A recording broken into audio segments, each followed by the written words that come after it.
Hello. മനസ്സിലായില്ല? മനസ്സിലായില്ല. ഇല്ല. ഒന്ന് ഓർത്ത് നോക്കിയെന്ന് ഇരുത്തി മുക്കി ഒന്ന് ഓർത്ത്. ഇരുത്തി മുക്കി ഓർത്താൽ അത് ശരിയാവത്തില്ല. മനസ്സിലായില്ല? ഇല്ല. എന്നെ മനസ്സിലായില്ല. ഒരു മാസക്കാലത്തോളം മനസ്സിലായി, എന്നിട്ട് മനസ്സിലായില്ല. ഇല്ല, മനസ്സിലാവുന്നില്ല. Fernandez from USA. എന്തോ? Fernandez from USA. അതെ, ഫ്രണ്ടിലെ പല്ല് വെപ്പ് പോലെ അത് കടുപ്പിച്ച് പറഞ്ഞാണല്ലോ. കർട്ടൻ പൊട്ടി പോക്കിയിട്ട് തന്നെ സ്റ്റേജ് പോലെ ആയിപ്പോ വായ. എനിക്ക് അങ്ങനെ മനസ്സിലായില്ല. ഇല്ലേ? ഒന്ന് വ്യക്തമാക്കാവോ? നിങ്ങൾ ഈ മാർച്ചില് നമ്മുടെ കൂടെ അമേരിക്കയിൽ പരിപാടിക്ക് വന്നിരുന്നു. അതെ. അപ്പം ഒരു മാസക്കാലത്തോളം നിന്നപ്പോ എന്റെ വീട്ടിലാ നിങ്ങൾ നിന്നെ. Fernandez from USA. മനസ്സിലായി. കാരണം ഒരുപാട് പേരെ കാണോണ്ടേ ഇവർക്ക് പെട്ടെന്ന് മനസ്സിലായില്ല. മനസ്സിലായില്ല. സോറി. ഒന്ന് തിരിഞ്ഞാ ഇപ്പൊ മനസ്സിലായി. മനസ്സിലായില്ലേ? അശ്വതിക്ക് മനസ്സിലായില്ലേ? ഒരു സ്റ്റേജിലെ കോമ്പയർ ചെയ്യാൻ ഡ്രസ് ഇല്ലാത്തോണ്ട് എന്റെ പെണ്ണുമ്പിള്ളയുടെ നൈറ്റ് ഡ്രസ് ഇട്ടിട്ടല്ലേ നിങ്ങൾ കോമ്പയർ ചെയ്ത് മറന്നുപോയത്? ഇല്ലേ? അശ്വതി ഇതൊക്കെ പറഞ്ഞു. ഇതൊക്കെ തന്നെയാണ്. ഇതന്നെ പുറവശം മാത്രം വെളുത്തിരിക്കുന്നത്, നരച്ചിരിക്കുന്നത്. അല്ല, പുറവശം മാത്രല്ല, മൊത്തം നരയാ. ഞാൻ ഇങ്ങോട്ട് വരാൻ നേരത്തെ വീട്ടിൽ കുറച്ച് ഡൈ ഉണ്ടായിരുന്നു. അടിച്ച് ഇവിടെ വന്നപ്പോ തീർന്നു പോയി.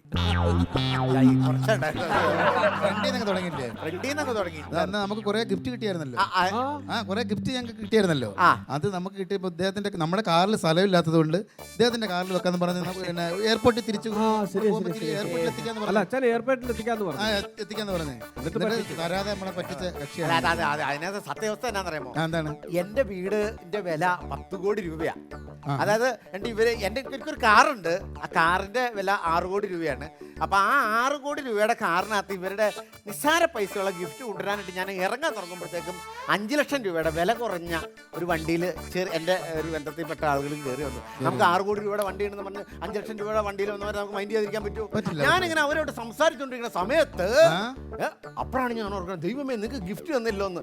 ഞാൻ എൻ്റെ 6 കോടി രൂപയുടെ വണ്ടിയിലെ തീർച്ചയായും ഞാൻ എയർപോർട്ടിലേക്ക് തിരിഞ്ഞു വരുമ്പോൾ ഒരു നായിന്റെ പട്ടി വട്ടം ചാടി. അമേരിക്ക എയർപോർട്ടിൽ പട്ടിയല്ല, ഡോഗ് വട്ടം ചാടി. എന്നിട്ട് ഡോഗ് വട്ടം ചാടി ഓരോറ്റ ഇടിയാ.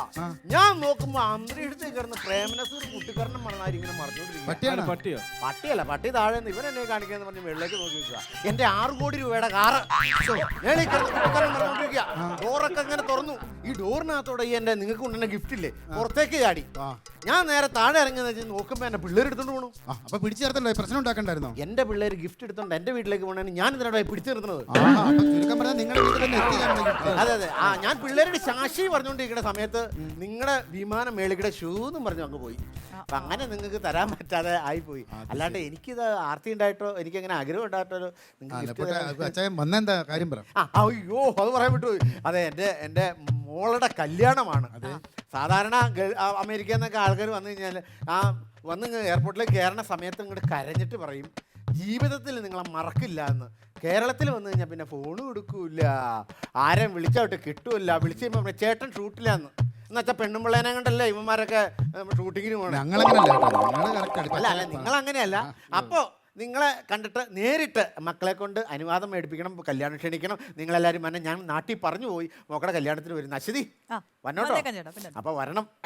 അപ്പൊ അങ്ങനെ പിള്ളേര് വന്നിട്ടുണ്ട്. മോളെ കയറിവാടി.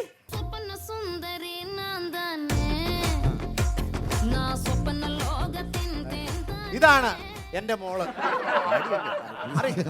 ഇതാണ് എന്റെ മോള്. ഇത് ഞാൻ എന്റെ മോള് കെട്ട മോണ പയ്യൻ. അപ്പൊ ഇതാണ് മോളും മോനും. മോരും മോളും അല്ല, മോളും മോനും മരുമോനും. എന്താ പേര്? ഫെറി. നല്ല പേര്. എന്നെ അറിയില്ലേ നിങ്ങൾ?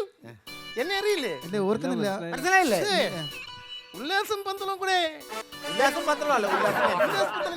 അമേരിക്ക വന്നപ്പോൾ അമേരിക്ക മുഴുവൻ കൊണ്ട് കാണിച്ച ഞാനാ. എന്നെ മറന്നുപോയോ ഫെറിയെ?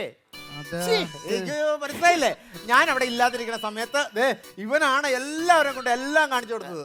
അമേരിക്കയിലുള്ള ഓരോ പുൽച്ചടിക്ക് പോലും എന്നെ അറിയാമല്ലോ. എന്നിട്ട് നിങ്ങൾക്ക് അറിയില്ലേ? നിങ്ങൾ എന്നാ പുൽച്ചാടിയാണോ? അതല്ല, ഞാൻ അമേരിക്കയിൽ എത്ര സ്വീകാര്യനല്ലേ. ആൻഡ്രിയ. എന്തോ ആന്റിനെയോ? ഇവിടെ നിന്നൊക്കെ ആന്റിന പോയിട്ട് കുറെ കാലമായി. കേബിളാണ്. ഞങ്ങള് വീട്ടിൽ വെറോനിക്കാന്ന് വിളിക്കും. നല്ല പേര്. കല്യാണം ഓക്കെ ആയാ? എന്താ ജോലി എന്താണ്? ഞാൻ സ്വന്തമായിട്ട് 10 ഏക്കേഴ്സിൽ ഫാമാണ്. 10? അയ്യോ 10 ഏക്കേഴ്സ് അയ്യാ, അമേരിക്കയിൽ 10 അമേരിക്കയിലൊക്കെ അത് അത്രേ ഉള്ളോ? 10 ഏക്കർ എന്നൊക്കെ പറഞ്ഞ എന്തുണ്ട് അമേരിക്കയിൽ? അമേരിക്കയിൽ 10 ഏക്കർ എന്ന് പറഞ്ഞാൽ നിങ്ങൾക്ക് ഒരു കാര്യം അറിയാമോ? അമേരിക്കയിലെ $1, അതായത് അവിടുത്തെ 1 രൂപ ഇവിടുത്തെ 80 രൂപയാ. അപ്പൊ അവിടുത്തെ 10 ഏക്കർ ഇവിടുത്തെ എത്ര ഏക്കറാന്ന് കൂട്ടി നോക്കി. ആ അത് ശരി. നിസാരാണോ അത്? ഓ അത് ശരിയാ ശരിയാ. ഏർലി മോർണിംഗിൽ തന്നെ ഞാൻ എന്റെ ഫാമിലിയോട്ട് ഗോ ചെയ്യും. ഫാമിലേക്ക് പോകുമ്പോ എന്നിട്ട് എന്റെ ഹെഡ് ലൈറ്റ് എന്റെ ടൂൾസ് എടുത്തിട്ട് പയ്യെ നൈസ് ആയിട്ട് ഇങ്ങനെ കട്ട് ചെയ്ത് ഇങ്ങനെ പോകും. 1 മിനിറ്റ് കഴിയുമ്പോൾ വൈറ്റ് മിൽക്ക് ഡ്രോപ്സ് ആയിട്ട് ഇതിലോട്ട് വീഴും. എതിലെ വീഴുന്നത്? ഏതിൽ വീഴുന്നത്? എതിലെ വീഴുന്നത്? ചാച്ചാ എന്നാ നീ ഒന്ന് ചാച്ചാ, ഈ കണ്ണൻ ചേട്ടയുടെ ഇംഗ്ലീഷ് എന്നതാ?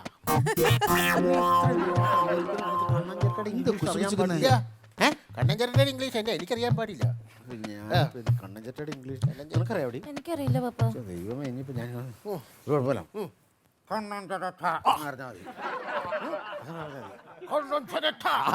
ശരി, ശരി.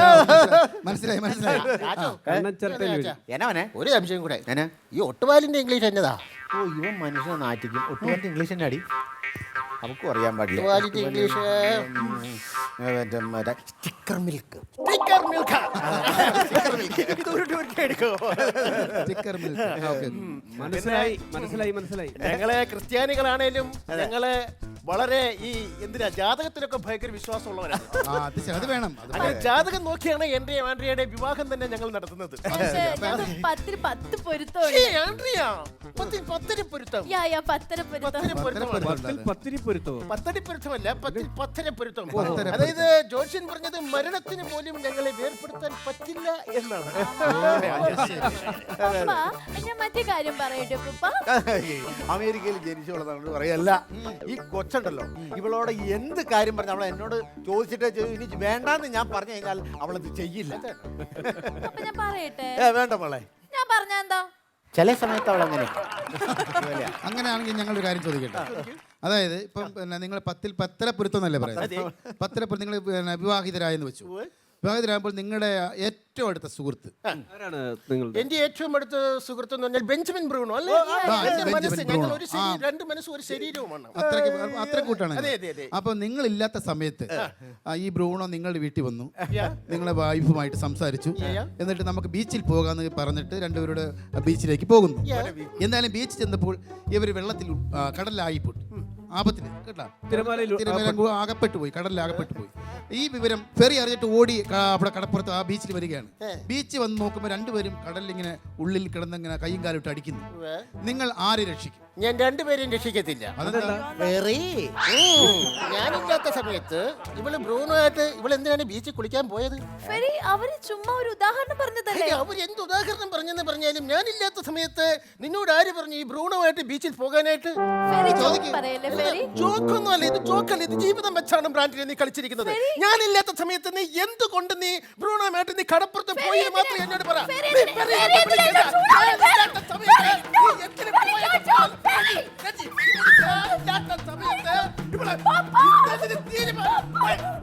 ഞാനില്ലാത്ത സമയത്ത് ഇവിടെ പോകേണ്ട കാര്യമുണ്ടോ?